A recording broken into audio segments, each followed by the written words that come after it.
Seth Tierney is entering year number 20 as the head coach here at Hofstra. Coach, thanks as always for a couple minutes. How was the off-season? How are you guys getting ready here for 2026? Yeah, off-season was good. The fall, enjoyed it.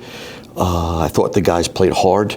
I thought they came back with a little bit of an edge. I thought they felt like there was some movement last year, some positive movement last year, even though it ended in a disappointing overtime loss to Towson. I thought they carried that into the summer, and we got back on campus. Good leadership, a good mix of experience and freshmen. I thought we moved the needle a little bit in the fall. Had a couple of events, scrimmaged at the Headstrong event. We got a chance to go against LIU and Brown, excuse me, and then Navy the following week. So this is the first time that we did 2 different weekends of scrimmages in the fall. And then my favorite part of that at that time is the individual work after that.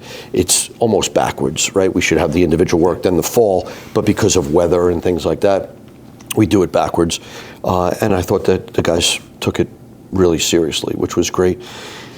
Got a little time off and started up. Well, you mentioned last year, so 8-7 overall, 4-3 in the conference. Of course, the tough end that you mentioned in that semifinal game against Towson. What are you taking away from last year? Obviously, you have a lot of guys coming back. So what are you taking away from last year? Yeah, I like what's coming back. We're going to miss some guys, obviously, that graduated. Not happy. None of us are of the record towards the end, right? A couple of really close losses. We need to flip the script on that. And a little change up in our conference with Delaware not being in it, so that changes the dynamics of a few things. And again, we'll be scrapping. But I like Shea had a good year in the goal, but. I don't know if many people know John Singer was named the starting goalie, and then a couple days before had tore his ACL in practice.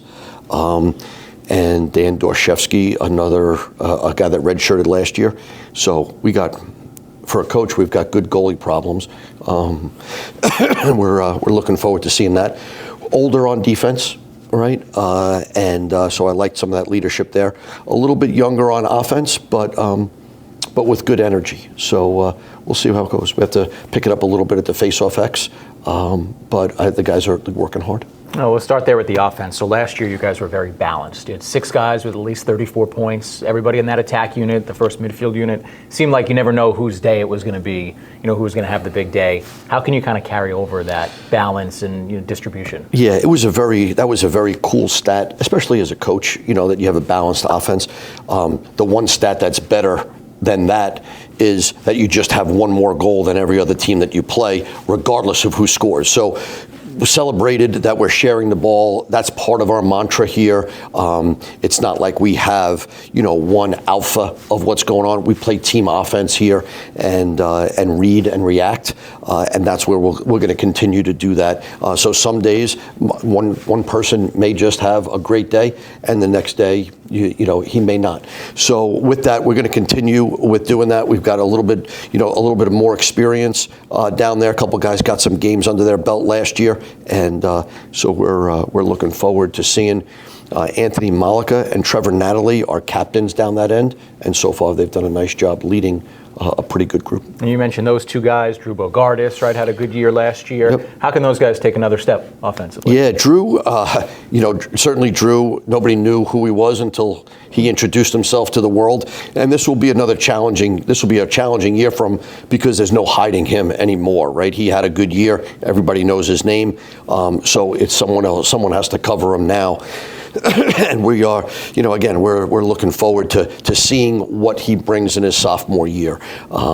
He's been a little banged up, but he's taking care of himself. And again, he does a really good job of putting himself in position to be successful.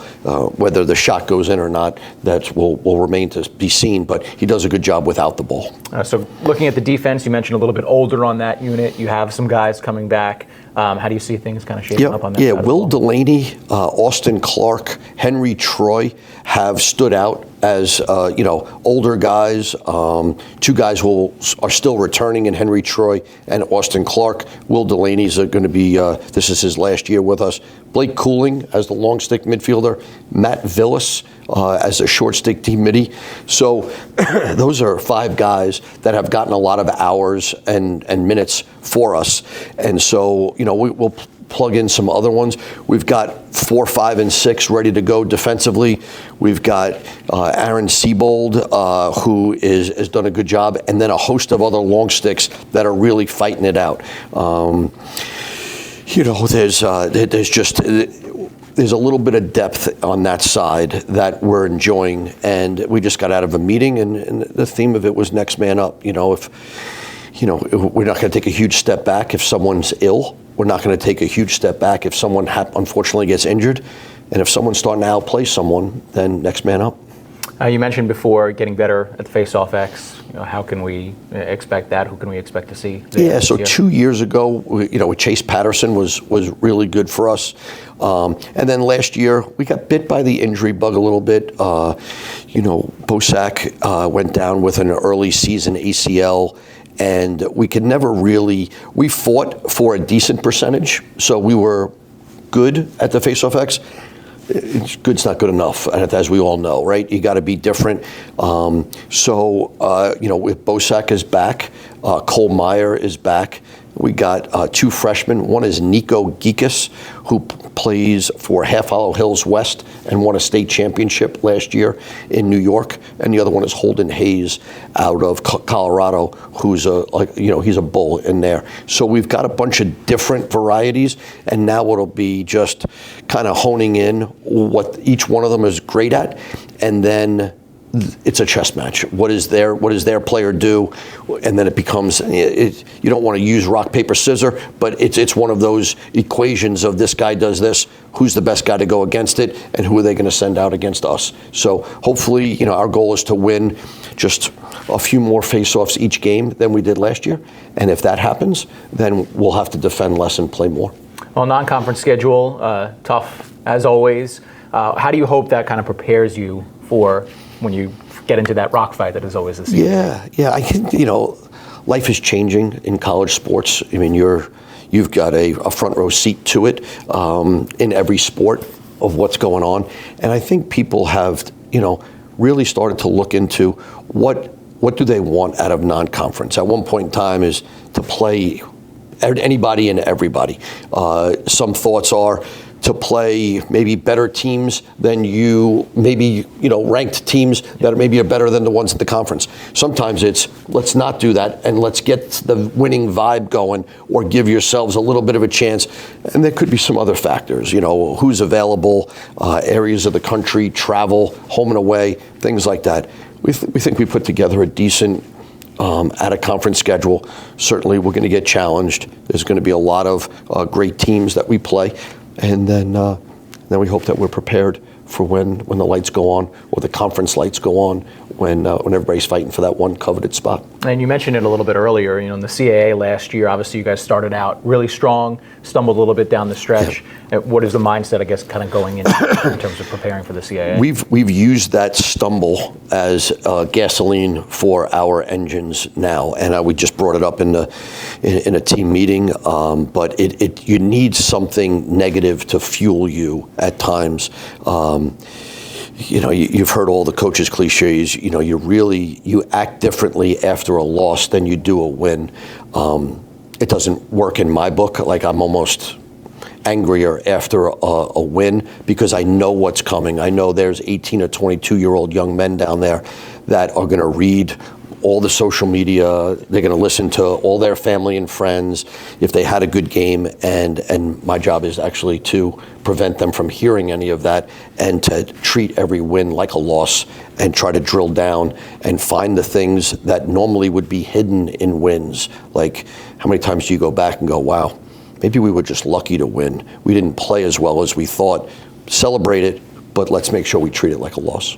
What in your mind, as we sit here right before the season, is a key to you guys having a successful year and doing all that? Decisions. We just talked to our guys about it. The decisions that you make really off the field but you're going to make 1,000 of them during a game.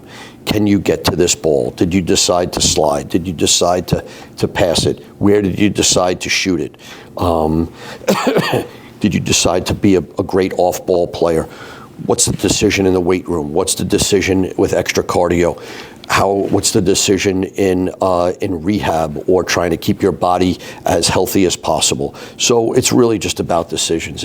I know it's not great English, but if we can make better decisions off the field and during practice, then I'm hopeful that it'll drip into those games because, as you know, in conference play, regardless of anybody's conference, it comes down to one or two plays that you could pinpoint if we just made a better decision or because we made a good decision there.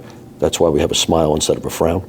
Last one for you. Obviously, the community always comes out and supports your alumni base. What's the message for the Hofstra community to support this year? Yeah, I mean, we love them. To be honest with you, I'm very lucky to be seated where I am. Hofstra Lacrosse alums, family, friends. The culture of Hofstra Lacrosse is really strong. It certainly shows in a lot of ways.